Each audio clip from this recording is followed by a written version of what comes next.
Hello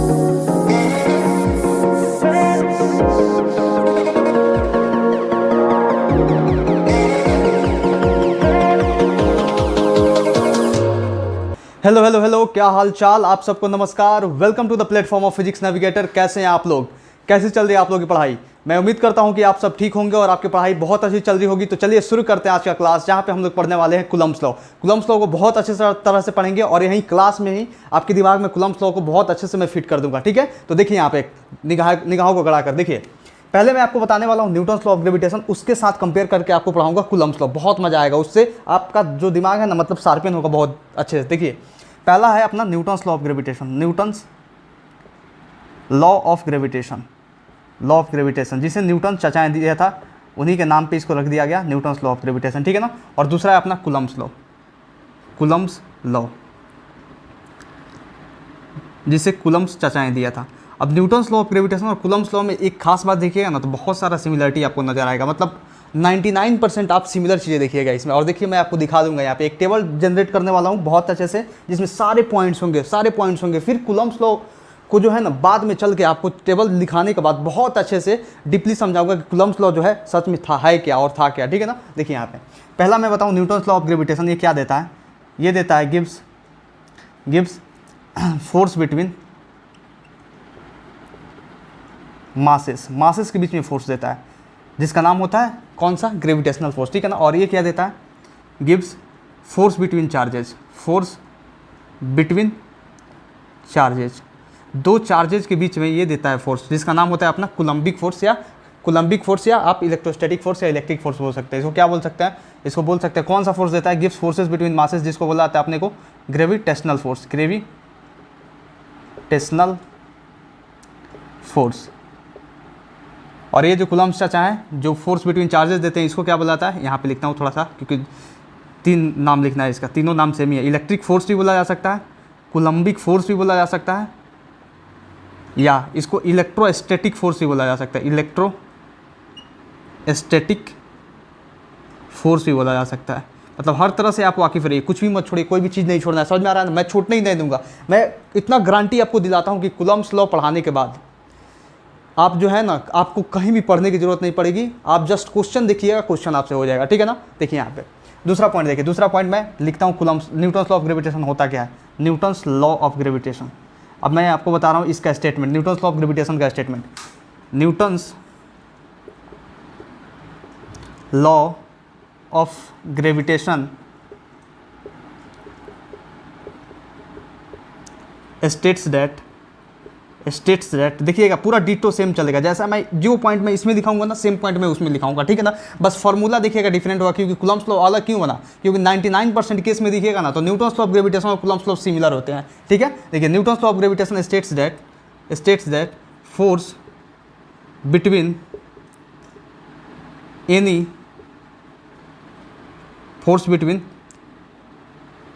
to masses is directly proportional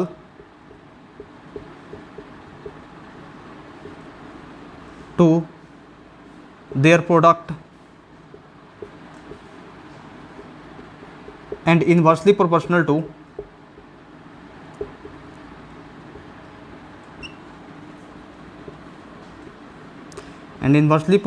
to a square of distance between them, a square of distance between them and acts along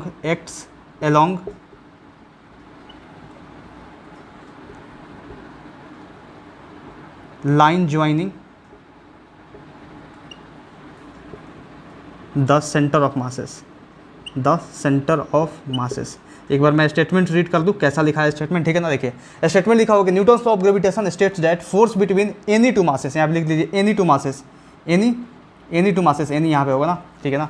force between any two masses is directly proportional to their product and inversely proportional to the square of distance between them and acts along line joining their centers। मैं समझाऊंगा इसे इत्मीनान से। पहले ये जो जैसा statement लिखा ना, वही चार्ज के लिए स्टेटमेंट इधर लिखना है, ठीक है ना। बस मास को चार्ज से रिप्लेस कर देना है, इसका कूलम्ब्स लॉ का स्टेटमेंट बन जाएगा, ठीक है। देखिए यहाँ पे कूलम्ब्स लॉ क्या बोलता है, कूलम्ब्स लॉ कूलम्स लॉ को CL से रिप्रेजेंट कर रहा हूँ, ठीक है ना, CL से। कूलम्स लॉ बोलता है, देखिए यहाँ पे Coulomb's law states that force between any two static point charges,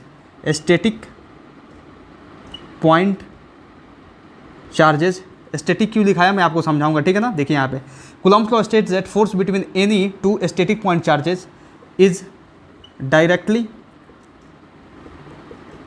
proportional to product of charges. यहाँ पे लिखे ना देयर प्रोडक्ट, सीधी सी बात है, there is directly proportional to their product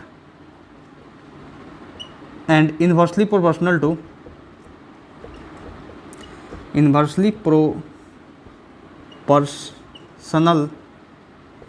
to square of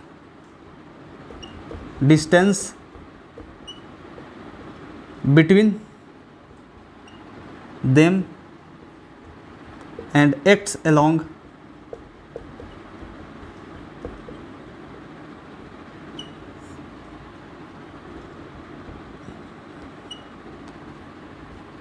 line joining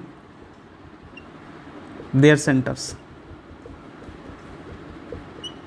देखिए सिमिलर डिफिनेशन है कि नहीं, जैसा मैंने वो लिखा वैसे मैंने ये लिखा, समझ में आ रहा है। देखिए यहाँ पे मैंने इसमें क्या लिखा, Newton's law of gravitation states that force between any two masses is directly proportional to their product and inversely proportional to square of distance between them and acts along line joining the centre of masses, ठीक है ना। अब वहाँ पे Coulomb's law में वैसे ही same statement लिख दिया मैंने। Coulomb's law states that force between any two static point charges is directly proportional to their product and inversely proportional to square of distance between them and acts along line joining them.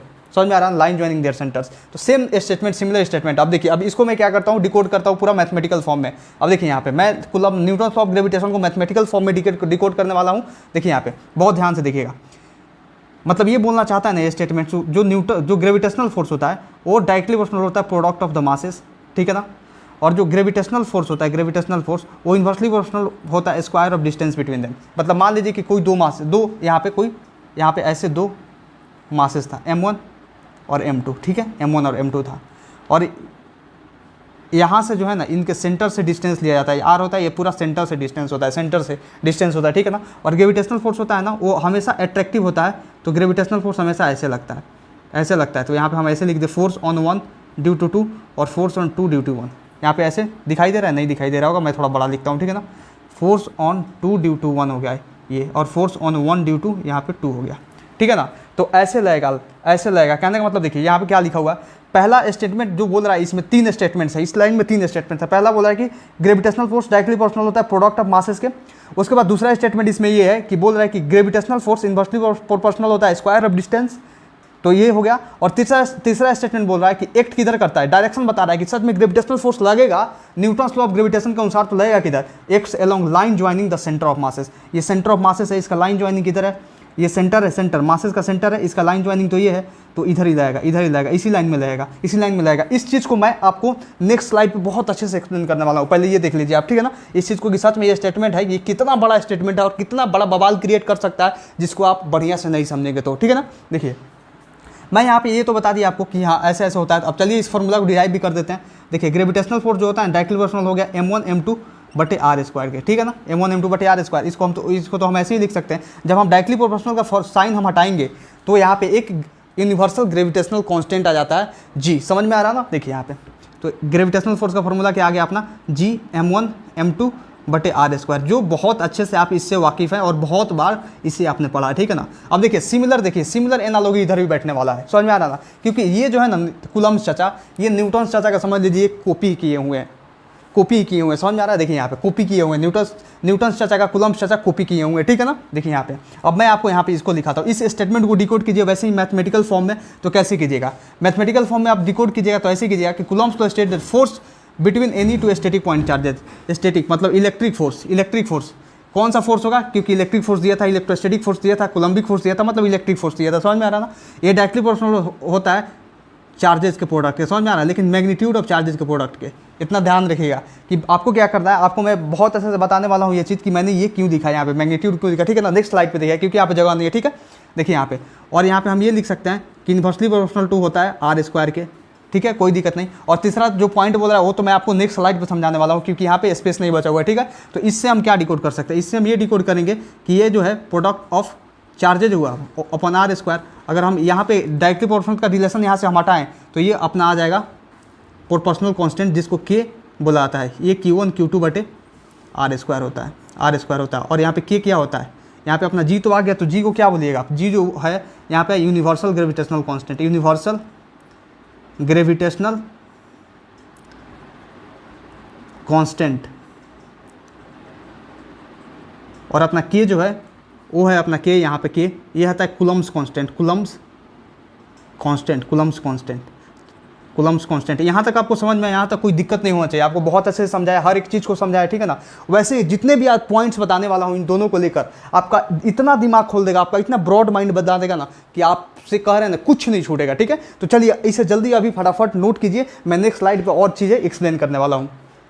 हो गया, note कर लिया आपने, note कर लिया। देखिए मैं next आपको बता रहा हूँ, नेक्स्ट देखिए यहाँ पर, नेक्स्ट मैं आपको ये बताने वाला हूँ कि जो न्यूटन लॉ ऑफ ग्रेविटेशन अभी क्या दिया था, आपको दिया था ग्रेविटेशनल फोर्स का फॉर्मूला। कौन सा फॉर्मूला, ग्रेविटेशनल फोर्स का फॉर्मूला दिया था। लेकिन कूलम्स लॉ ने क्या दिया था, कूलम्स लॉ ने आपको दिया था इलेक्ट्रोस्टैटिक फोर्स का फॉर्मूला। अब इसी ग्रेविटेशनल फोर्स और इलेक्ट्रोस्टैटिक फोर्स पे सारा खेला होने वाला है, ठीक है ना। इलेक्ट्रोस्टैटिक फोर्स पे मैं आपको चाहता तो कूलम्स लॉ अकेला भी पढ़ा सकता था, लेकिन नहीं, मैं आपको न्यूटन लॉ ऑफ ग्रेविटेशन से कंपेयर करके इसलिए पढ़ाया क्योंकि आपके दिमाग में बहुत अच्छे से बैठ जाए दोनों का तालमेल, ठीक है ना। देखिए यहाँ पे अब ग्रेविटेशनल फोर्स का फॉर्मूला आपको क्या दिया था, मैंने ग्रेविटेशनल फोर्स का यही फॉर्मूला दिया था कि Gm1m2 बटे आर स्क्वायर हो रहा था, ठीक है ना, Gm1m2 बटे आर स्क्वायर। और इलेक्ट्रोस्टैटिक फोर्स का क्या फॉर्मूला था आपके सामने, ये था इलेक्ट्रोस्टैटिक फोर्स का, ये था के Q1 Q2 बटे आर स्क्वायर, ठीक है ना।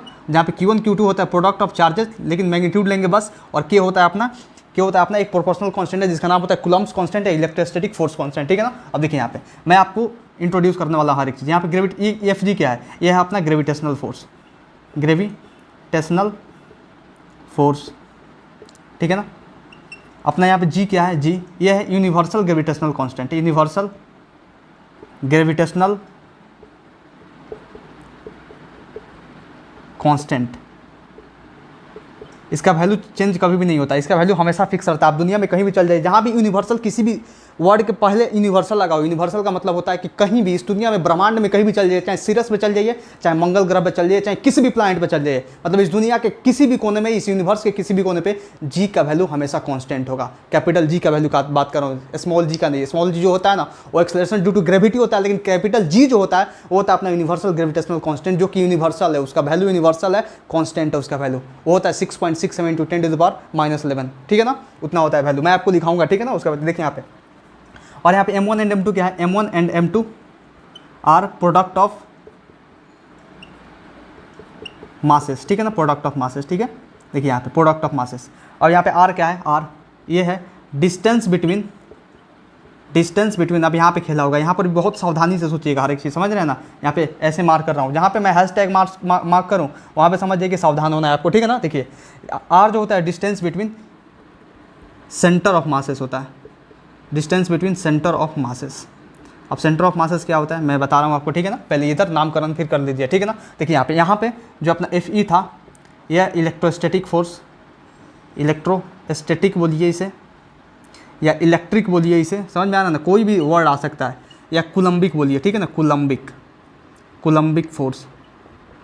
It's okay, any problem, no problem. देखिए अब यहाँ पे अपना के क्या है, के जो है इसको कुलम्बिक कांस्टेंट बोल सकते हैं, कुलम्बिक कांस्टेंट, इसका भी एक कांस्टेंट वैल्यू होता है कुलम्बिक कांस्टेंट, लेकिन वो भी मीडियम पे डिपेंड करता है, जिसके चलते चेंज होता रहता है। इसका भी मतलब कांस्टेंट वैल्यू बोल सकते हैं, किसी पार्टिकुलर मीडियम के लिए होगा, या या अगर मीडियम नहीं हो उसके लिए होगा। मैं इसको समझाऊंगा के लिए, ठीक है ना, इंतजार कीजिए बस, ठीक है। देखिए यहाँ पे के कुलम्बिक कांस्टेंट होता है, ठीक है, कुलम्बिक कांस्टेंट जो कांस्टेंट होता है एक पार्टिकुलर मीडियम के लिए, के कुलम्बिक कांस्टेंट होता है अपना, या इसको बोल सकते हैं आप, इसको कुलम्बिक कांस्टेंट पूरा मत लिखिए, यहाँ पे लिखिए, या electrostatic force constant, electrostatic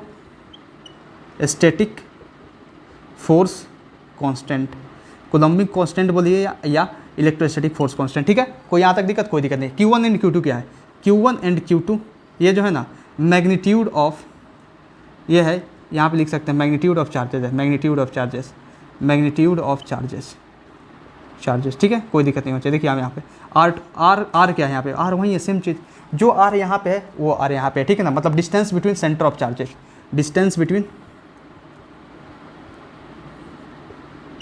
centre of charges.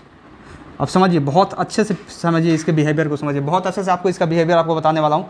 यहाँ पे मैं हैशटैग कर देना, इसको ध्यान रखिएगा, कभी भी भूलिएगा मत, ठीक है ना। और यहाँ पर भी एक हैशटैग है, इसको भी ध्यान रखें, क्योंकि Q1 और Q2 जो है ना मैग्नीट्यूड ऑफ चार्जेस है। देखिए यहाँ पे, क्योंकि डायरेक्शन जो हम बताएंगे ना बुद्धि से बताएंगे, और डायरेक्शन कैसे बताएंगे मैं अभी आपको यहाँ पे बताने वाला हूँ। देखिए अब देखिए इसको बहुत अच्छे से, ये दो अपना गोला गोला मास, ठीक है ना, स्फेरिकल मास है, ठीक है, स्फेरिकल मास है। इसका मास मान लीजिए m1 है, इधर लिखते हैं m1, इसका मास m1 है, इसका मास भैया अपना m2 है, ठीक है ना। और ये जो है ना सेंटर से लेकर सेंटर तक का जो अपना डिस्टेंस है, ये सेंटर टू सेंटर ये r है। डिस्टेंस हमेशा यहाँ से यहाँ तक का लिया जाता है, समझ में आ रहा है ना। इसीलिए मैंने लिखा है distance between centre of masses. Centre of masses ये m1 मास है, m1 मास है, इसके सेंटर से लेकर सेंटर तक का डिस्टेंस ये जो है r है। यहाँ पे जो r डिनोट किया गया ये है। कभी भी आपको सरफेस से डिस्टेंस दे दे तो आपको सरफेस डिस्टेंस नहीं लेना है फॉर्मूला में, वो गलत हो जाएगा आंसर, और यहाँ पर ही आप तबाह हो जाएगा। समझ में आ रहा है ना। देखिए यहाँ पे तो आपको हमेशा लेना है डिस्टेंस सेंटर से सेंटर तक का, ठीक है। तो ये होगा अपना सेंटर से सेंटर तक का डिस्टेंस। और मैंने आपको स्टेटमेंट एक लिखाया था कि gravitational force acts along the line joining between centre of masses. इसका मतलब ये हुआ कि ये जो सेंटर ऑफ मासेस का लाइन ज्वाइनिंग है ना, तो ग्रेविटेशनल फोर्स हमेशा अट्रैक्टिव होता है, क्योंकि मास और मास क्या करेगा, अट्रैक्ट करेगा दोनों। हम और आप क्या कर रहे हैं, हम और आपको क्या हो रहा है, आपके में अट्रैक्शन हो रहा है। आप भले ही बहुत दूर हैं, अट्रैक्शन तब भी हो रहा है, समझ में आ रहा है। आप चले जाइए यहाँ से चांद पे, तब भी हमारे और आपके बीच में अट्रैक्शन होगा, लेकिन उस फोर्स ऑफ अट्रैक्शन का वैल्यू जो होगा ना, ग्रेविटेशनल फोर्स का वैल्यू इतना कम होता है, इतना कम होता है जी के वैल्यू के चलते, जी के वैल्यू के चलते, क्योंकि जी का जो ऑर्डर होता है ना, वो होता है 10⁻11 के टर्म में, जिसके चलते उसका वैल्यू इतना कम होता है कि हम और आप फील नहीं हो पाते और आपस में अट्रैक्ट होकर चिपक नहीं जाते। समझ में आ रहा है ना।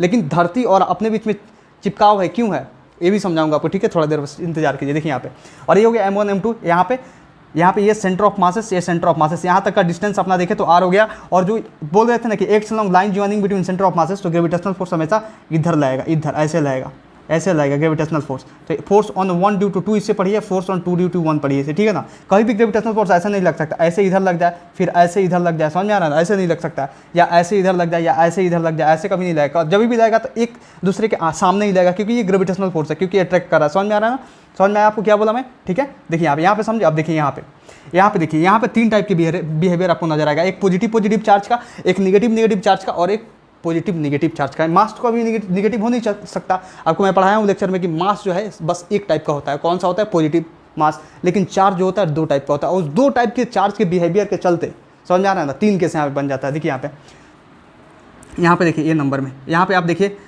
पहले आएगा अपना फोर्स अट्रैक्शन आएगा, अट्रैक्शन। मान लीजिए कि ये अपना था पॉजिटिव चार्ज और ये भैया थे नेगेटिव चार्ज, और तब ये मेल ई फीमेल, समझ में आ रहा है ना, ये हुआ।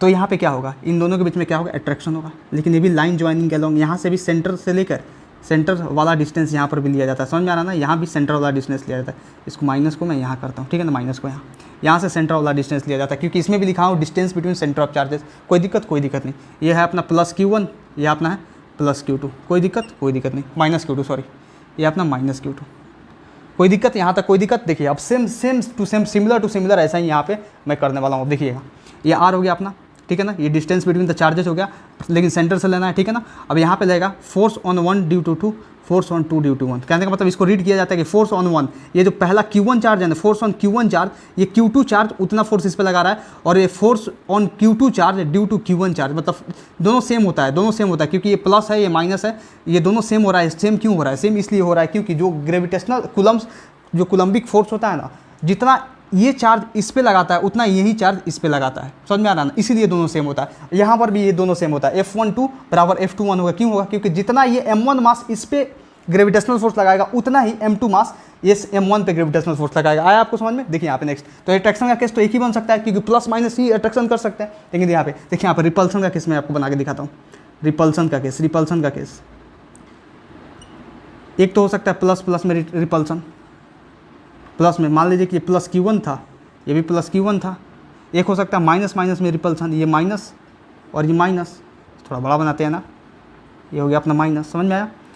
तो यहाँ पे हो जाएगा, ये मान लीजिए कि माइनस Q1 और ये माइनस Q2, ठीक है ना। तो ये क्या होगा, रिपेल करेगा, क्योंकि आपको बताया था ना कि same charge repel each other but opposite charge attract each other, इसीलिए अट्रैक्ट किया, समझ में आ रहा ना। ये रिपेल किया, दोनों को कहेगा भाग। जैसे हम लौंडे हैं, आप भी लौंडे हैं, आपके पास तो हम नहीं जा सकते कि लेकिन कोई लड़की है तो किसी लड़के के पास जाएगी तो अट्रैक्शन जरूर होगा, लेकिन कोई लड़का लड़के के पास जाएगा तो क्या होगा, रिपल्सन होगा, समझ में आ रहा ना। तो वैसे ही यहाँ पे हो रहा है, देखिए। और यहाँ पे माइनस Q1 है, ये भी माइनस Q2 है, दोनों सेम चार्ज है तो रिपेल करेगा। मतलब यहाँ पे जो है ना इस Q1 पे फोर्स लगाएगा ये ये Q1 है क्या Q2, ये Q2 लगाएगा, समझ में आ रहा ना, ये Q2 जो है Q1 पे फोर्स लगाएगा, मतलब force on Q1 due to Q2 इधर लगाएगा, समझ में आ रहा ना। और ये Q2 पे ये Q1 जो है इधर फोर्स लगाएगा, मतलब force on Q2 due to Q1। आया समझ में आपको इसको? तो इसको कैसे लिखेगा, वैसे इसी में लिखेगा force on Q1 due to Q2, और यहाँ पे लिखेगा force on Q1 due to Q2, और यहाँ पे लिखेगा force on Q2 due to Q1, Q2 due to Q1। यहाँ पे कोई दिक्कत, यहाँ तक लिखने में कोई दिक्कत नहीं हो चाहिए। और यहाँ पर भी जो है ना सेंटर से हम डिस्टेंस लेंगे, सेंटर से कोई भी डिस्टेंस जो लेंगे हम सेंटर से लेंगे, कोई भी डिस्टेंस जो लेंगे यहाँ पे, कोई भी डिस्टेंस यहाँ पे सेंटर से लेंगे डिस्टेंस, सेंटर से। समझ में आया? सेंटर से मतलब दूर नहीं जाना चाहिए, सेंटर से आपका दूर नहीं जाना चाहिए, समझ में आ रहा ना। और कभी भी सरफेस से डिस्टेंस दिया रहेगा तो अपने को क्या करना है, सेंटर से उसको लेना है, ठीक है ना। देखिए तो आप इस डायग्राम से क्या कंक्लूड कर सकते हैं, ये जो दो डायग्राम्स है, ये दो डायग्राम आपको बनाया और यहाँ पे एक डायग्राम बनाया, इससे आप क्या कंक्लूड कर सकते हैं, आपका कंक्लूजन क्या निकल रहा है? इससे ये कंक्लूजन निकल रहा है कि जो ग्रेविटेशनल फोर्स है ना वो हमेशा अट्रैक्टिव होगा। अट्रैक्टिव क्यों होगा भैया? क्योंकि दोनों मास जो है ना, दोनों पॉजिटिव मास है और दोनों पॉजिटिव मास है। मास तो निगेटिव पॉजिटिव है नहीं कि दो केस यहाँ बनेगा, जैसे यहाँ पे अट्रैक्शन और रिपल्सन का केस बन रहा था, समझ में आ रहा। तो यहाँ पे हम लिख देंगे अपना कि gravitational force is always attractive, gravitational force is always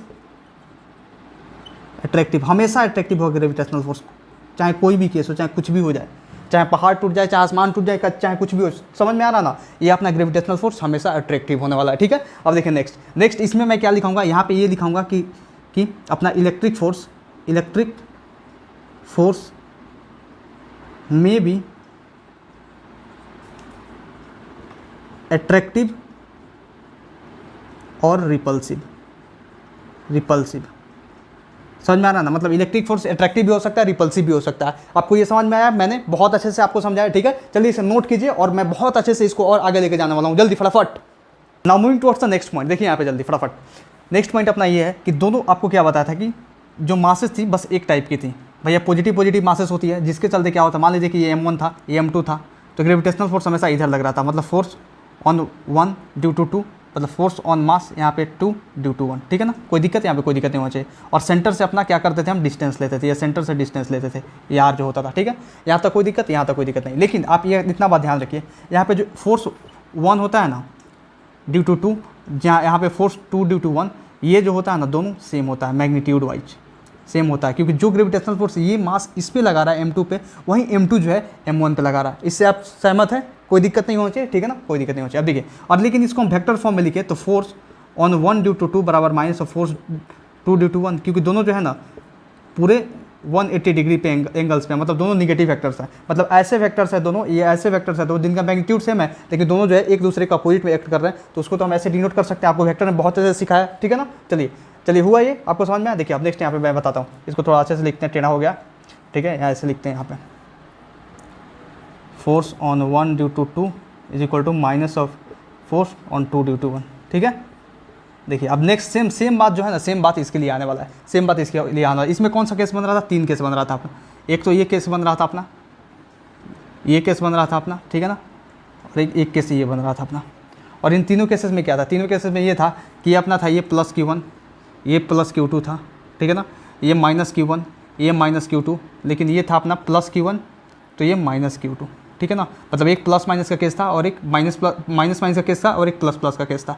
ये प्लस का केस हो गया, ये माइनस का केस होगा और ये प्लस माइनस का केस हो गया, ठीक है ना। तो इनमें क्या होता था, इन दोनों में जो आता था अपना, इन दोनों में ये आता था अपना रिपल्सन का केस, लेकिन बस इसमें जो केस आता था वो था अपना अट्रैक्शन का केस। तो यहाँ पे अपना अट्रैक्शन कैसे लगता था, force on charge 1 due to charge 2, ठीक है ना, force on charge 2 due to charge 1, ऐसे समझ में आ रहा है। लेकिन इसमें रिपल्सन का केस तो ऐसे लगता था, इसमें ऐसे लगता था, force on charge 1 due to charge 2, force on charge 2 due to charge 1। समझ में आ रहा है आपको? प्रीवियस पढ़ा चुका हूँ, समझ में आएगा ही, ठीक है ना। Force on charge 1 due to charge 2 और force on charge 2 due to charge 1। समझ में आ रहा है? और जो अपना सेंटर से ये डिस्टेंस था, ये अपना क्या था, आर था, ये आर था। जो सेंटर से डिस्टेंस था ये अपना आर था, ये सेंटर से जो डिस्टेंस था ये आर था। समझ में आ रहा है? समझ में आया आपको? इतना समझ में आया? देखिए तो इसके लिए भी जैसे मैंने ये पॉइंट लिखा, इन पॉइंट्स को लिखा है यहाँ पे, वैसे सेम हम इसके लिए भी इन पॉइंट्स को यहाँ पे लिख सकते हैं। अब कैसे लिखेंगे? देखिए यहाँ पे ऐसे लिख सकते हैं, यहाँ पे लिख सकते हैं फोर्स ऑन 1 ड्यू टू 2 बराबर force on 2 due to 1। Same बात है, सीधी सी बात है। तीनों में देखिए, तीनों केसेस में वैसे ही है, क्योंकि यहाँ पर भी ये जो चार्ज इस पे लगा रहा है, ये सेम चार्ज इतना ही लगा रहा है इस पे, लेकिन बस डायरेक्शन बदला हुआ, क्योंकि सेम चार्ज है और सेम चार्ज हमेशा रिपेल करता है। लेकिन यहाँ पे क्या है, यहाँ पे इन दोनों में तो सेम हो गया, लेकिन यहाँ पे क्या है, यहाँ पे है कि अपोजिट चार्जेज है। अपोजिट चार्जेज है तो दोनों एक दूसरे को अट्रैक्ट करेंगे तो एक दूसरे के सामने आमने सामने लगेंगे, ठीक है ना, मतलब अपोजिट लगेंगे, एक दूसरे का अपोजिट लगेंगे। ये लगाएगा इधर तो ये लगाएगा इधर, मतलब ये कहेगा कि मैं भी आ रहा हूँ, ये कहेगा मैं भी आ रहा हूँ। समझ में आ रहा है ना। तो यहाँ पे हम लिख सकते हैं कि दोनों, मतलब दोनों का मैग्नीट्यूड तो सेम होगा, यहाँ पे दोनों का मैग्नीट्यूड सेम होगा, यहाँ पर भी दोनों का मैग्नीट्यूड सेम होगा, लेकिन डायरेक्शन वाइज दोनों अपोजिट है। एक इधर भाग रहा है तो एक इधर, एक इधर तो एक इधर, देखिए ये एक इधर तो एक इधर। समझ में आ रहा है। तो यहाँ पे हम लिखेंगे मैग्नीट्यूड जो डायरेक्शन वाइज है दोनों अपोजिट है, तो दोनों अपोजिट मतलब वेक्टर्स हो गए, तो माइनस ऑफ F12 लिख सकते हैं। कोई दिक्कत, यहाँ पे F12 लिखिए ना ऐसे, 1 2 और ये 2 1 2 1, यहाँ तक कोई दिक्कत नहीं होना चाहिए, कोई दिक्कत नहीं होनी चाहिए। यहाँ पे कोई दिक्कत हुआ आपको, मैं नेक्स्ट पॉइंट ये बताने वाला हूँ आपको कि ये जो होता है ना Newton's law of gravitation, Newton's law of gravitation,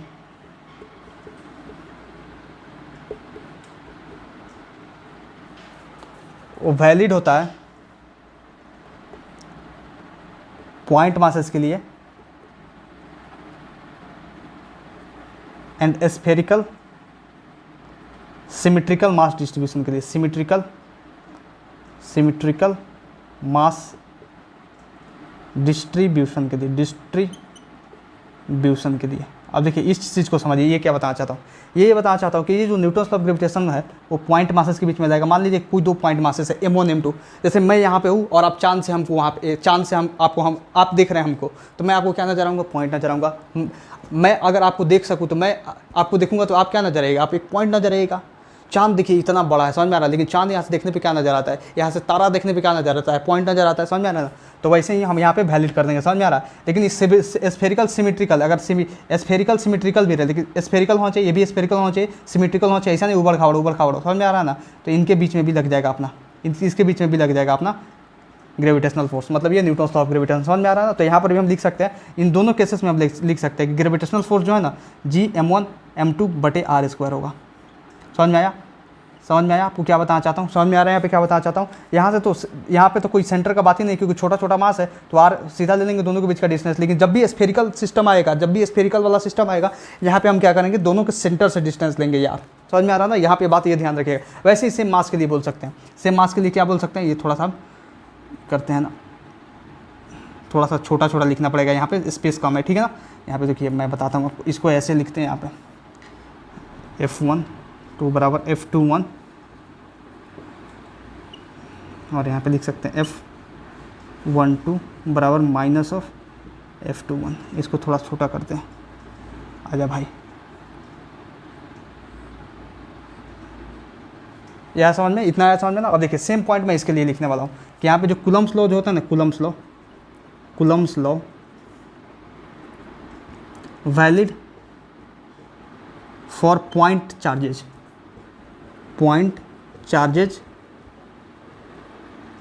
and spherical symmetrical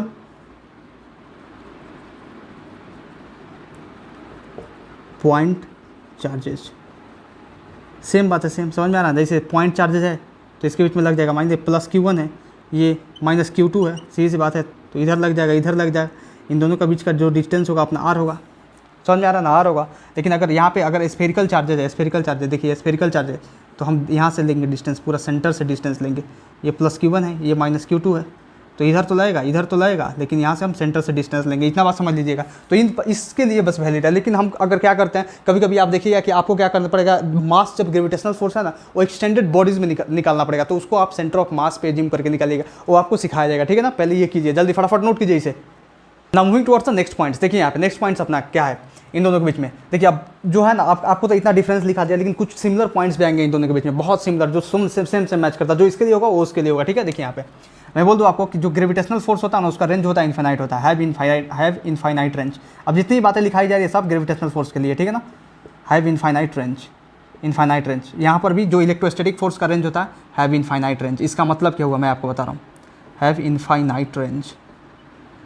इसका मतलब ये हुआ कि मान लीजिए कोई दो मासेस है, एक यहाँ पे मास है और एक मान लीजिए कि चांद पे मास है। समझ में आ रहा है। एक संस्कार है और एक आप चल लीजिए, मान लीजिए आपका नाम क्या है, आपका नाम मान लीजिए नवीन है, ठीक है ना, आप चल के चांद पे, मतलब नवीन चला गया चांद पे और संस्कार यहाँ पे धरती पे, दोनों के बीच में जो है ना ग्रेविटेशनल फोर्स लग जाएगा। मतलब देखिए इनफाइनाइट दूरी पे है कि नहीं, कितना दूर है, बहुत ज़्यादा दूर है, बहुत किलोमीटर दूर है, बहुत ज़्यादा दूर है, समझ में आ रहा ना। यहाँ से सन पे चल जाइए तब भी ग्रेविटेशनल फोर्स हम दोनों के बीच में लग जाएगा, समझ में आ रहा ना। तो इतनी दूरी पर भी ग्रेविटेशनल फोर्स लग सकता है। वैसे ही चार्ज एक मेरे सर पर रख दीजिए और एक नवीन के सर पर रख दीजिए, समझ में आ रहा है, जो चांद पे बैठा हुआ या सूरज पे बैठा हुआ, तो वहाँ पर भी मतलब जो है ना इलेक्ट्रोस्टैटिक फोर्स लग जाएगा। तो दोनों का जो होता है ना इनफाइनाइट रेंज होता है, समझ में आ रहा है, समझ में आपको, इनफाइनाइट रेंज होता है। नेक्स्ट पॉइंट देखिए, नेक्स्ट सेंट्रल फोर्स होते हैं, ग्रेविटेशनल फोर्स सेंट्रल फोर्स होता है, सेंट्रल फोर्स होता है, और ये भी एक सेंट्रल फोर्स होता है। अब इन दोनों का मतलब आपको समझा रहा हूँ, सेंट्रल फोर्स। अब सेंट्रल फोर्स का मतलब होता है ना कि force that acts along line joining center of two masses, two नहीं बोथ लिखिए, सीधी सी बात है, बोथ मासेस, क्योंकि दो मासेस के बीच में ही हम फोर्स देख रहे हैं, ठीक है ना, बोथ मासेस। मतलब कहने का मतलब ये हुआ अपना कि एक ये मास था अपना, ये एक मास था अपना, ठीक है ना। इन दोनों के बीच में जो ग्रेविटेशनल फोर्स लग रहा था, कैसे लग रहा था, ऐसे ऐसे लग रहा था, ठीक है ना। इन दोनों के बीच में यहाँ से डिस्टेंस था अपना सेंटर से, सेंटर से डिस्टेंस ये आर था, तो ग्रेविटेशनल फोर्स मान लीजिए ये M1 ये M2 था, ठीक है ना। तो हम ग्रेविटेशनल फोर्स ऐसे लगा रहे थे, ऐसे इस पर हम ऐसे लगा रहे थे, मतलब ये जो है ना ये M1 पे ग्रेविटेशनल फोर्स लग रहा है ऑन ड्यू टू 2, और ये M2 पे ग्रेविटेशनल फोर्स लग रहा है ड्यू टू 1, समझ में आ रहा है ना। ऐसे ऐसे कुछ लगा रहा था मतलब ग्रेविटेशनल फोर्स, कोई दिक्कत नहीं होना चाहिए। लेकिन अगर हम ग्रेविटेशनल फोर्स बोले कि आपको कि आप ऐसे लगाइए ग्रेविटेशनल फोर्स, ये तो अपना सही तरीका है करने का। लेकिन ग्रेविटेशनल फोर्स आप ऐसे लगा दें, आप ऐसे लगा दें, एक लगा दे ऐसे और एक लगा दे ऐसे, gravitational force, force on 1 due to 2 और फोर्स ऑन 2 ड्यू टू 1। लीजिए ये अपना 1 है, M1 है, और ये अपना M2 है।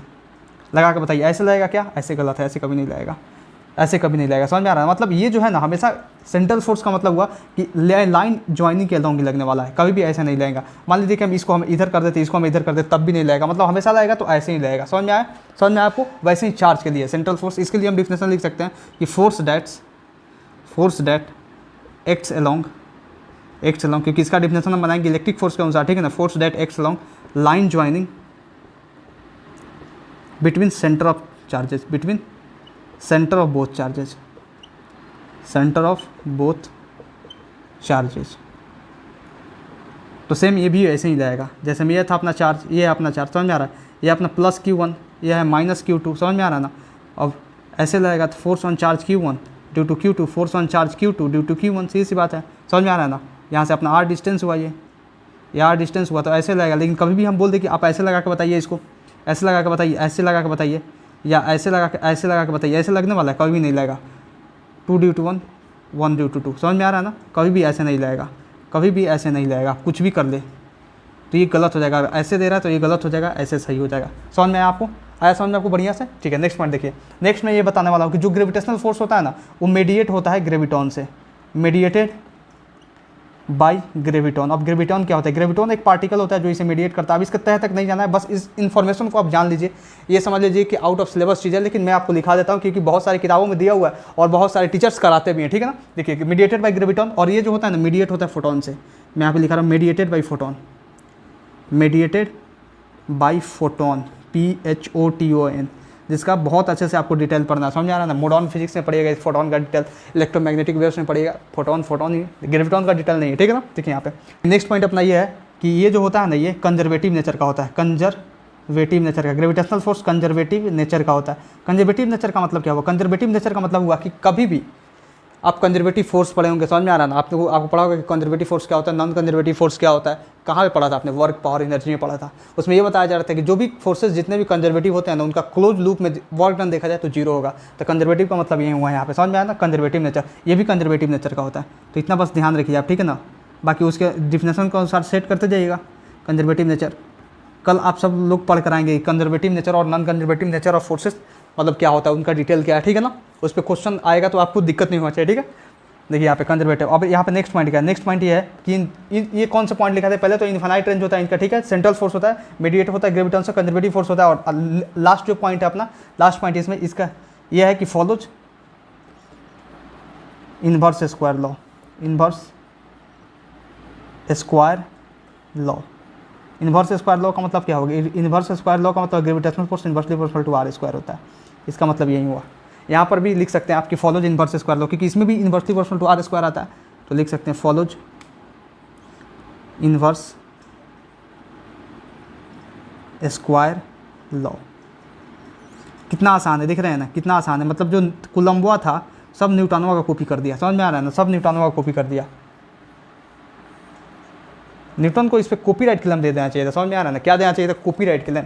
मैं क्या बोलूँ यहाँ पे, कॉपीराइट क्लेम देना चाहिए था, कॉपीराइट क्लेम। न्यूटन जो है कॉपीराइट क्लेम अगर इस पर दे देता तो सबसे अच्छा जाता। जैसे अभी यूट्यूब पे आता है ना कॉपीराइट क्लेम, वैसे ही कॉपीराइट क्लेम दे देना चाहिए था कि सब छाप लिया हर एक चीज़ मेरा, समझ में आ रहा है ना। चलिए नोट कीजिए जल्दी फटाफट। ना moving towards the next point, देखिए यहाँ पे नेक्स्ट पॉइंट अपना नेक्स्ट पॉइंट है कि जो ग्रेविटेशनल फोर्स होता है, ग्रेविटेशनल फोर्स वो मच वीकर होता है। ग्रेविटेशनल फोर्स जो होता है वो मच वीकर होता है than electrostatic force. Electrostatic force का जो स्ट्रेंथ होता है ना बहुत ज़्यादा होता है ग्रेविटेशनल फोर्स के कंपेयर में। समझ में आया आपको, ये पॉइंट समझ में आया। देखिए अब इसी को यहाँ पे लिख सकते हो, उलट फिर के लिख देते हैं इसका एक, ठीक है ना। देखिए यहाँ पे इलेक्ट्रोस्टैटिक फोर्स जगह नहीं है, थोड़ा इधर करते हैं इसको नीचे, ठीक है ना। Electrostatic force is much stronger than gravitational force. अब इसका मैं रीज़न दे रहा हूँ आपको क्यों होता है ऐसा, हवा में बात थोड़ी कर दूंगा, ठीक है ना। ग्रेविटेशनल फोर्स, अब देखिए, अब जो भैया देखा जाए ना, जो आपने पढ़ा था कि F बराबर ग्रेविटेशनल फोर्स बराबर G(m1 m2 बटे r²), ठीक है, ये आपने पढ़ा था, ठीक है। और यहाँ पे देखिए इसमें आपने क्या पढ़ा था, इसमें आपने ये पढ़ा था कि इलेक्ट्रोस्टैटिक फोर्स बराबर K(q1 q2 बटे r²। अब बता सकते हैं कि यहाँ पे वेरिएबल कौन सा चीज़ है, मतलब यहाँ पे कौन ऐसा चीज़ है जो डिटरमाइन कर दे रहा है हर एक चीज़ को। यहाँ पे m1 और m2 तो दिया रहेगा, r p दिया रहेगा, g का वैल्यू जो होता है ना ये भी मतलब कांस्टेंट होता है अपना। यहाँ पे k का वैल्यू भी कांस्टेंट होता है लेकिन किसी पार्टिकुलर मीडियम के लिए, लेकिन g का वैल्यू देखिए, यहाँ पे g और k का वैल्यू जो होता है ना सबसे ज़्यादा डिटरमाइन करता है इस इलेक्ट्रोस्टैटिक फोर्स और ग्रेविटेशनल फोर्स के स्ट्रेंथ को, ठीक है। तो जो g होता है, g ये होता है यूनिवर्सल ग्रेविटेशनल कांस्टेंट, इसका वैल्यू होता है 6.67 × 10⁻11। अभी यूनिट हमने को बनाना पड़ेगा, यूनिट होता है अपना हाँ ये होता है अपना kg−1m3s−2। ये मैंने यूनिट बनाया। यूनिट कैसे बनाया, यूनिट मैंने ऐसे बनाया क्योंकि इसका मुझे डायमेंशन पता था यूनिवर्सल ग्रेविटेशनल कांस्टेंट का, जो होता है m-1 L3t-2, m-1 L3t-2, तो kg−1 m³ मतलब मीटर क्यूब s-2। समझ में आया। तो ये हुआ अपना मतलब 6.67 × 10⁻11। अब देखिए यहाँ पे k जो होता है, इसका k का जो वैल्यू होता है, k का जो वैल्यू ये होता है 9 × 10⁻9 न्यूटन मीटर स्क्वायर कूलम का power -2।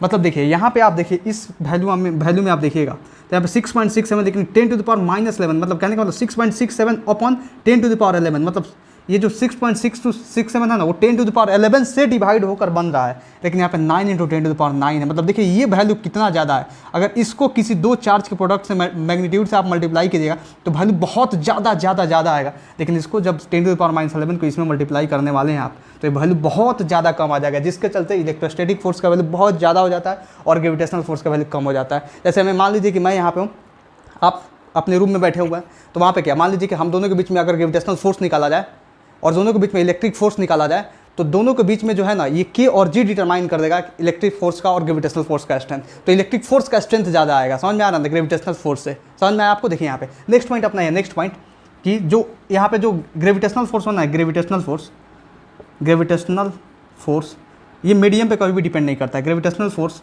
Does not depends upon medium, does not depends upon nature of medium between masses, nature of medium between masses. अब इस बात को बहुत अच्छे से समझिए, इस बात को बहुत अच्छे से समझिए। इसका मतलब ये हुआ कि मान लीजिए कि दो मास थे यहाँ पे, ठीक है, दो मास था, ये अभी कहाँ पे हवा में है, मान लीजिए एयर में रखा हुआ, एयर मीडियम में रखा हुआ, एयर मीडियम में, समझ में आया। m1 है m2 है। अभी मैं आपसे पूछूं कि दोनों के बीच में डिस्टेंस भैया अपना r है, ठीक है ना, और पूछूं कि यहाँ पे आप ग्रेविटेशनल फोर्स बताइए, तब आप बताइएगा हाँ G m1 m2 बटे r² होगा, ठीक है ना। मैं आपसे यहाँ पे पूछूं कि आप बताइए यहाँ पे एक m1 मास है और ये एक अपना m2 मास है, ठीक है ना, लेकिन इसको रख दिया हम ऑयल में, ठीक है ना, ऑयल में रख दिए, यहाँ पे ऑयल में रख दिए। तो यहाँ पे हम पूछे आपसे कि आप ग्रेविटेशनल फोर्स बताइए यहाँ पे इन दोनों के बीच में डिस्टेंस जो है अपना r है, समझ में आ रहा, r है, तो यहाँ पे ग्रेविटेशनल फोर्स यहाँ पर भी आप बताइएगा कि यहाँ पर भी G m1 m2 बटे r² ही होगा, क्योंकि जो ग्रेविटेशनल फोर्स होता है ना कभी भी डिपेंड नहीं करता है nature of medium between charges पे, मासेस पे। Nature of medium between masses मतलब मास के बीच में, इन दोनों मास के बीच में, ये जो मास है पानी में है या मास सोना में है, समझ में आ रहा है, या मास कहीं भी है, समझ में आ रहा है, या मास चावल में रख दे या मास कहीं भी रख दे, आप दुनिया के किसी कोने में रख दे, उन दोनों का जो है ना बीच में ग्रेविटेशनल फोर्स जो आएगा, जितना आना था उतना ही आएगा। समझ में आ रहा है ना, उतना ही आएगा, मतलब जो इसमें था वो उतना इसमें है। समझ में आ रहा है ना। लेकिन यहाँ पे ठीक उल्टा होता है इसका, ठीक उल्टा होता है इसका। अब इसका रीजन मैं दे रहा हूँ आपको, देखिए यहाँ पे, पहले यहाँ पे देख लीजिए फिर उसका रीजन दूंगा। देखिए electric force between charges depends upon nature of medium present between charges।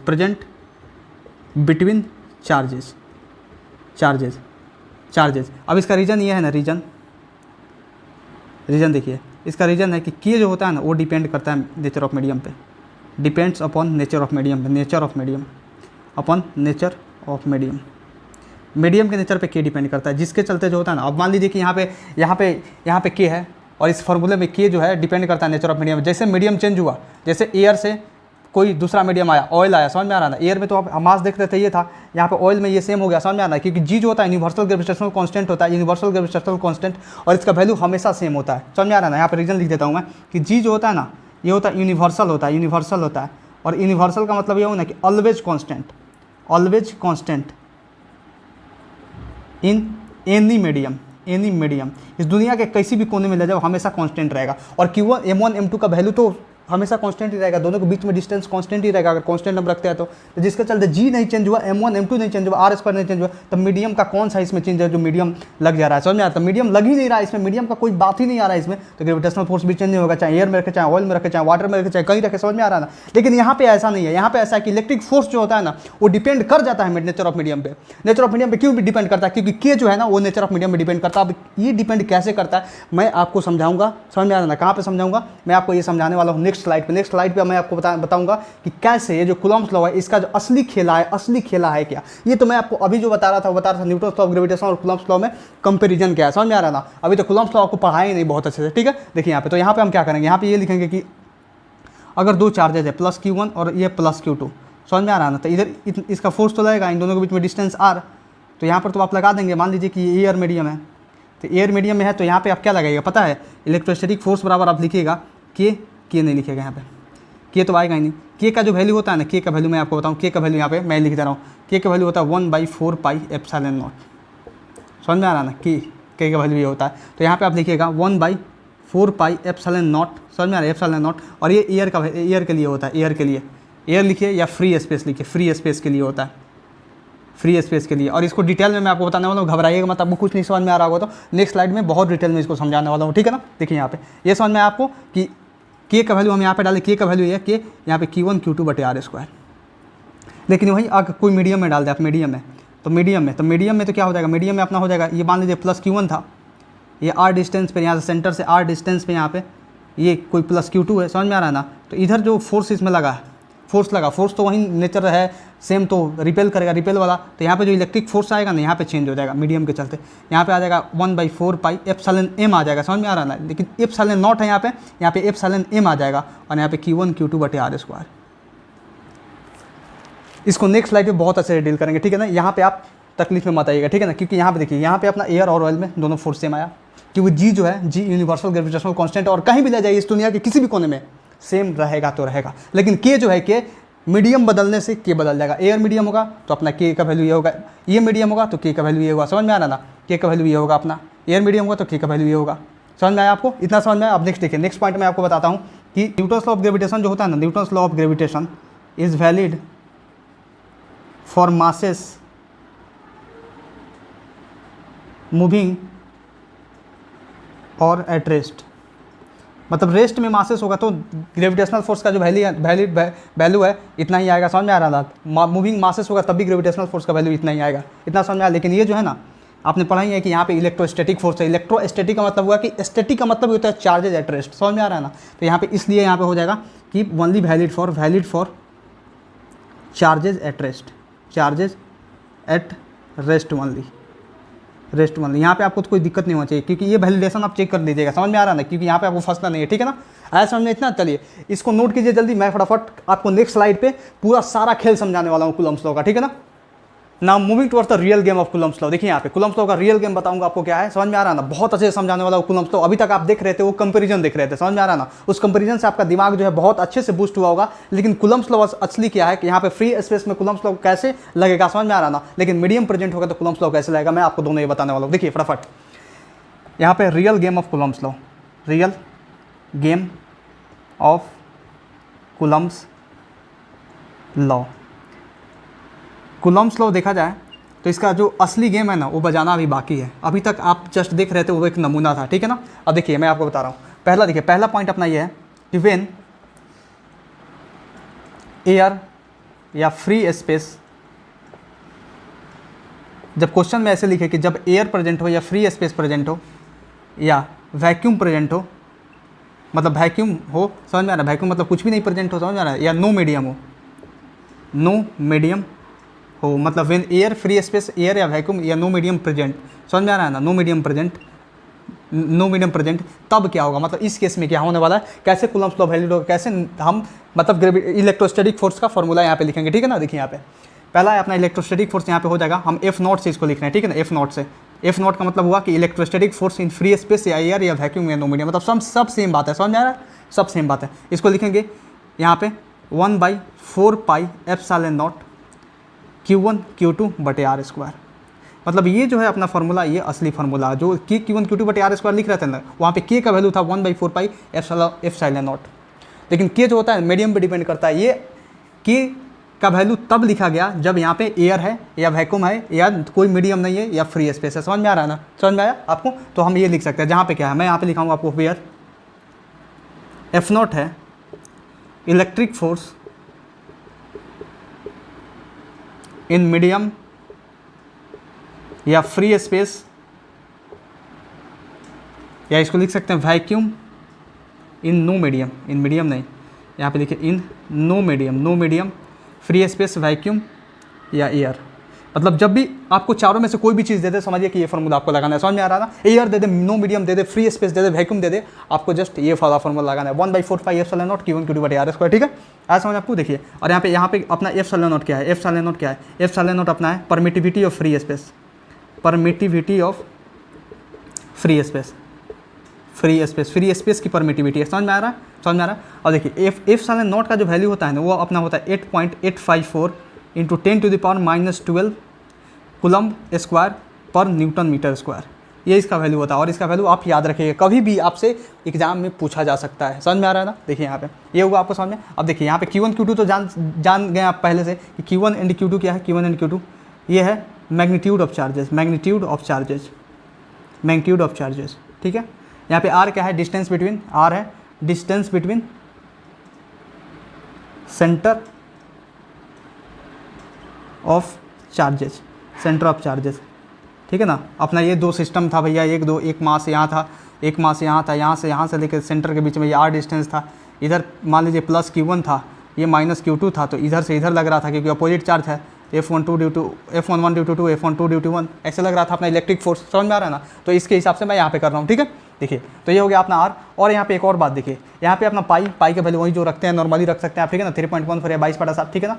यहाँ पे आ गया आपको समझ, यहाँ पे आ गया मैंने जो लिखा है। लेकिन देखिए अब असली खेला यहाँ पे ये है कि जो एप्सिलॉन नॉट है ना, ये परमिटिविटी ऑफ फ्री स्पेस होता है। तब यहाँ पे ये फार्मूला ऐसे वैलिड हुआ, मतलब फ्री स्पेस का लिखे या एयर का लिखे या वैक्यूम का या नो मीडियम का, तो ये फार्मूला आया। लेकिन अगर हम मीडियम बदल दे तो क्या होगा, मीडियम बदल दे तो ये फार्मूला भी चेंज हो जाएगा। तो चलिए पहले इसे नोट कीजिए, मैं नेक्स्ट बढ़ता हूँ, ठीक। नालू करता है पॉइंट नंबर 2। देखिए यहाँ पे पॉइंट नंबर 2 है कि जब मीडियम प्रेजेंट हो चार्जेस के बीच में तब कैसे इलेक्ट्रोस्टैटिक फोर्स का फार्मूला लिखेंगे। देखिए पॉइंट नंबर 2 है अपना कि when medium present between charges, when any medium, वो एनी मीडियम में क्या हो सकता है, आपका ऑयल हो सकता है, समझ में आ रहा है ना, वाटर हो सकता है, एक्सेट्रा एक्सेट्रा, समझ रहे हैं ना, etcetera. When any medium present between charges, present between charges,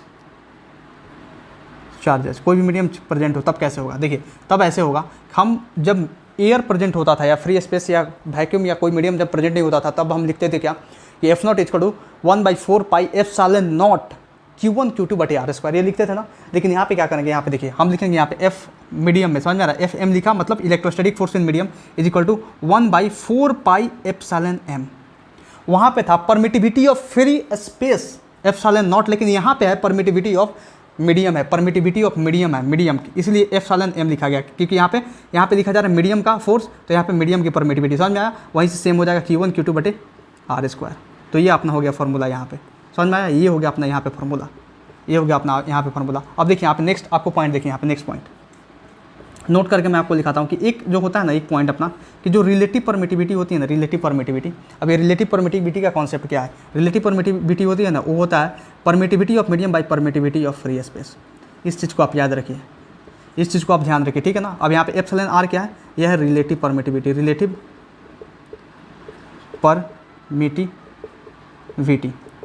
ε क्या है, permittivity of medium, permittivity of medium, medium कोई भी, समझ में आना, तो दिया रहेगा आपको निकालने के लिए, ठीक है ना। परमिटिविटी ऑफ मीडियम क्वेश्चन में आपको गिवन रहेगा, ठीक है।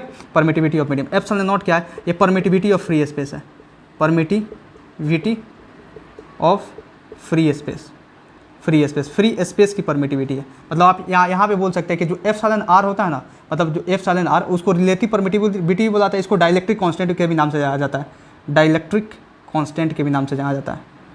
इन दोनों बातों का ध्यान रखिएगा, ठीक है ना, इन दोनों बातों का ध्यान रखिएगा। अब देखिए मैं आपको बता रहा हूँ कि जो εm है, इसके जगह पे हम क्या लिख सकते हैं, इसके जगह पे हम लिख सकते हैं εr इंटू ε0, क्योंकि εm है, जब ε0 को इधर ले जाएगा तो εm को क्या लिख सकते हैं, इक्वल टू εr इंटू ε0। तो हम यहाँ पे लिख देते हैं, क्या दिक्कत है। तो Fm का फॉर्मूला क्या हो जाएगा, 1/4πε0, m के जगह पे लिखेंगे εr इंटू ε0, कोई दिक्कत नहीं, εr इंटू ε0, 1/4π नहीं यार, Q1Q2/r²। अब देखिए आपको इस फॉर्मूला को थोड़ा एनालाइज करना है बहुत अच्छे से, ठीक है ना। इस फॉर्मूला को जब एनालाइज कीजिएगा आपको पता चलेगा कि जो हम F0 लिखते थे, F0 जो आता था 1/4πε0 Q1Q2/r², तो ये अपना देखिए, ये अपना क्या बनने वाला, इतना देखिए, इतना पार्ट देखिए, ये किसका वैल्यू है, F0 का वैल्यू है कि नहीं।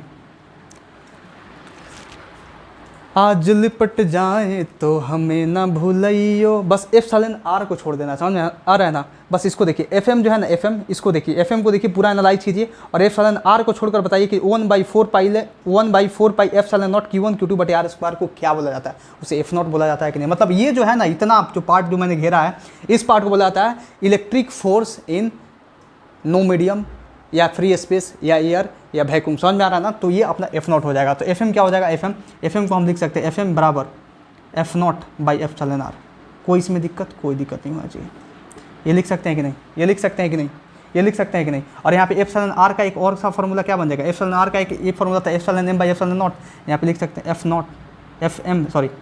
इधर क्या, तो F0/Fm, ये भी तो बन सकता है ना। क्या दिक्कत है बताइए, इसमें कोई दिक्कत नहीं होनी चाहिए। जो चीज़ यहाँ पे उसी चीज़ को पलट के यहाँ पे लिखा, और इस फॉर्मूला को मैंने ऐसे डिजाइन किया कि इसको मैं ऐसे लिख सकूँ। मतलब रिलेशन बता दिया कि मीडियम और जो ए, मतलब ये फ्री स्पेस है, मीडियम और फ्री स्पेस, उसमें इलेक्ट्रिक फोर्स का जो रिलेशन होता है, इलेक्ट्रिक फोर्स का दोनों का रिलेशन, वो कैसे अगर फाइंड होगा, समझ में आ रहा ना, कैसे फाइंड होगा, ऐसा समझ में इतना। देखिए अब मैं आपको यहाँ पे एक डिफिनेशन लिखा देता हूँ डाइलेक्ट्रिक कांस्टेंट का, डाइलेक्ट्रिक कांस्टेंट जो है, डाइलेक्ट्रिक कांस्टेंट, इसको आप ये बोल सकते हैं डाइलेक्ट्रिक कांस्टेंट। यहाँ से डाइलेक्ट्रिक कांस्टेंट को क्या बोल सकते हैं, डाइलेक्ट्रिक कांस्टेंट लिखिए या रिलेटिव परमिटिविटी, साथ में लिखते हैं ना, रिलेटिव परमिटिविटी। किसका रिलेटिव है, परमिटिविटी का रिलेटिव है परमिटिविटी का। अब देखिए, अब इसका जो है दो डिफिनेशन यहाँ से आएगा। एक तो है पहला डिफिनेशन अपना कि it is the ratio of permittivity of medium to the free space. It is the ratio of permittivity of medium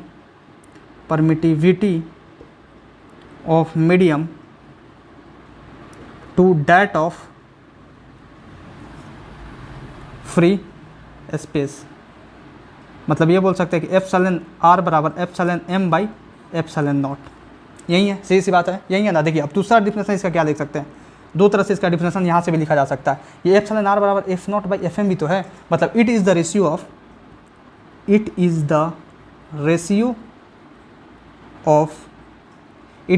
of electric force in free space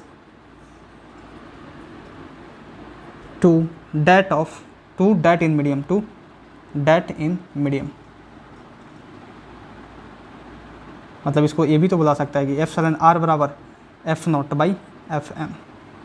कोई दिक्कत यहाँ पे, कोई दिक्कत नहीं होना चाहिए, समझ में आया। अब देखिए इस फार्मूला को बस यहाँ तक सीमित नहीं रहना चाहिए, इसमें जो फार्मूला जो मैंने यहाँ से आपको डिराइव करके लाया वही फार्मूला इसमें लिख दे रहा हूँ, साथ में रहेगा, ठीक है ना। अब देखिए इसको आप क्या लिख सकते हैं, एप्सिलॉन एम के जगह पे हम लिख सकते थे 1/4 pi epsilon R epsilon naught, और ये हो जाएगा Q1 Q2 बटे आर स्क्वायर, ये भी फार्मूला हो गया। एक और फार्मूला आपको बना कर दिया यहाँ पे बना के दिया कि एफ एम जो होता है F naught by F, relative permittivity ये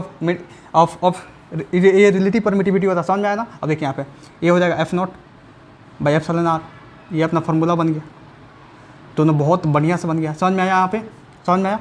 देखिए आपको बस यहाँ पे ये गौर करना है कि आपको बस ध्यान रखना है, पैटर्न ध्यान रखना है, सारे फार्मूलेस को आपको याद नहीं करना है, फार्मूला आप फटाफट बना दीजिएगा। कितना फार्मूला आप याद करने दीजिएगा, सारा फार्मूला तो याद नहीं कर पाइएगा, सब में फंस जाइएगा, समझ में आ रहा ना। तो आपको बस सीमित फार्मूला याद रखना है, उस फार्मूला से फार्मूले को बनाना है, समझ में आ रहा ना। चलिए इसे नोट कीजिए जल्दी फटाफट। Now moving towards the next point. देखिए नेक्स्ट पॉइंट आपको बताने वाला हूँ कुछ इंपॉर्टेंट पॉइंट्स जो रिलेटेड है अपना कूलम्ब्स लॉ से, ठीक है। देखिए यहाँ पे some important points related to Coulomb's law. Coulomb's law, और कूलम्ब्स लॉ दे रहा था अपना इलेक्ट्रिक फोर्स, मतलब इससे भी रिलेटेड हो गया, ठीक है ना, इलेक्ट्रिक फोर्स से। अब देखिए पहला जो पॉइंट है मैं आपको बताऊं, पहला पॉइंट इसमें, पहला पॉइंट अपना तो ये है कि जो आपको मैं यहाँ पे इलेक्ट्रोस्टैटिक फोर्स में जो आपको मैं बताया था ना कि K Q1 Q2 बटे आर स्क्वायर, अगर नॉर्मली ऐसे लिखा हुआ है तो इसका मतलब ये होता है कि ये लिखा हुआ है यहाँ पे K जो है ना, K इसका वैल्यू होता है 1/4 पाई एप्सिलॉन नॉट, ठीक है ना। मीडियम अगर K नॉर्मली ऐसे लिखा हुआ है इसका मतलब समझ लीजिए कि फ्री स्पेस का ही लिखा हुआ है, फ्री स्पेस का बात कर रहा है, समझ में आ रहा है। लेकिन मीडियम का बोलेगा तब जाकर हम लिखेंगे 1/4 पाई एप्सिलॉन एम, समझ में आया ना। लेकिन इसको हम जस्ट का तस जैसे लिखा हुआ है वैसे ही होगा, ठीक है ना। देखिए यहाँ पे इसका वैल्यू हो जाएगा 9 × 10⁹ न्यूटन मीटर स्क्वायर पर कूलम्ब स्क्वायर। जैसे मैं आपको क्या बताया था, मैं आपको एक बात बताया था, आपको ये बात बताया था कि जो एप्सिलॉन नॉट का वैल्यू होता है ना वो होता है अपना 8.854 × 10⁻12 न्यूटन कूलम्ब स्क्वायर पर न्यूटन मीटर स्क्वायर, ये हुआ था ना। तो हम क्या करेंगे, अगर K का वैल्यू निकालना है आपको तो 1/4 पाई × 8.854 × 10⁻12 करेंगे तो ये वाला वैल्यू आ जाएगा, समझ में आया, ये वाला वैल्यू आ जाएगा, क्योंकि एप्सिलॉन नॉट का ही वैल्यू वो होता था, समझ में आ रहा है ना। देखिए ये हो गया आपका। देखिए नेक्स्ट पॉइंट देखिए, बी नंबर पॉइंट आपका ये है कि जो ग्रेविटेशनल फोर्स होता है ना, ग्रेविटेशनल फोर्स तो मच वीकर होता है, मच वीकर होता है इलेक्ट्रोस्टैटिक फोर्स से। मतलब यहाँ पे हम लिखे स्टेटमेंट वाइज तो लिखेंगे कि electric force, electrostatic force is very much stronger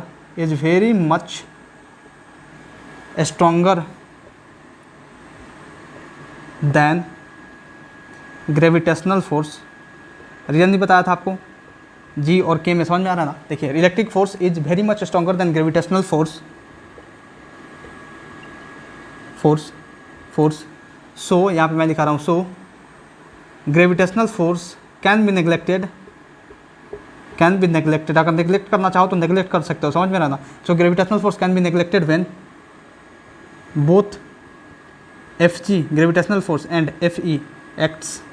जब भी Fg और Fe एक्ट करेगा, समझ में आ रहा है ना, जब भी Fg और Fe एक्ट करेगा तब वहाँ पे हम ग्रेविटेशनल फोर्स को नेग्लेक्ट कर सकते हैं, क्योंकि इसका वैल्यू जो होता है ना बहुत कम होता है। ग्रेविटेशनल फोर्स का वैल्यू इतना कम होता है नेग्लिजिबल समझ लो, इसके सामने बहुत ज़्यादा कम होता है। मैं आपको एक कल क्वेश्चन कराने वाला हूँ, कल क्वेश्चन का सीरीज लाऊंगा, बहुत सारा उसमें क्वेश्चन होगा, उसमें मैं आपको बताऊंगा कि जो इसका औकात होता है ना, इसके कंपेरिजन में इलेक्ट्रिक फोर्स के कंपेरिजन में कितना कम होता है, बस क्वेश्चन के थ्रू समझाऊंगा, ठीक है ना। देखिए यहाँ पे नेक्स्ट पॉइंट देखिए, यहाँ पे सी नंबर पॉइंट देखिए। सी नंबर जो होता है ना, ये दोनों फोर्सेस होते हैं ना, इलेक्ट्रिक फोर्स और ग्रेविटेशनल फोर्स, ये दोनों कंजर्वेटिव होते हैं। मतलब electric force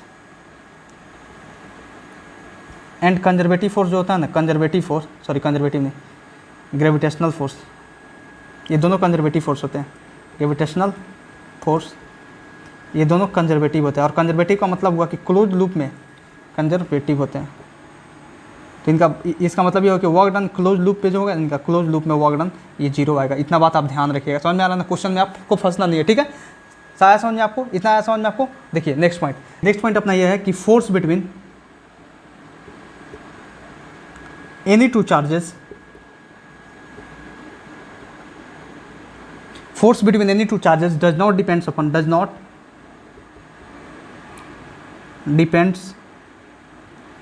upon neighboring charges।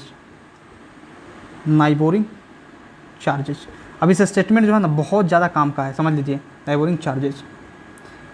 इस स्टेटमेंट को आप जो है ना स्टार मार्क कर लीजिए, बहुत ज़्यादा काम का है और इस स्टेटमेंट को बहुत गहराई से समझना बहुत ज़्यादा ज़रूरी है, ठीक है ना। देखिए इसका मतलब ये हुआ कि मान लीजिए कि कोई चार्ज रखा हुआ है, मान लीजिए प्लस Q1 है, ठीक है, ये प्लस Q2 है, ठीक है, ये मान लीजिए प्लस Q3 है, ठीक है, और ये प्लस Q4 है। मान लीजिए इन दोनों के बीच का जो डिस्टेंस है सेंटर से लेके दोनों के बीच में सेंटर का डिस्टेंस R1 है, इन दोनों का सेंटर का डिस्टेंस है R2 है, इन दोनों का जो सेंटर का डिस्टेंस है R3 है, इन दोनों सेंटर से सेंटर का डिस्टेंस है R4 है, ठीक है ना।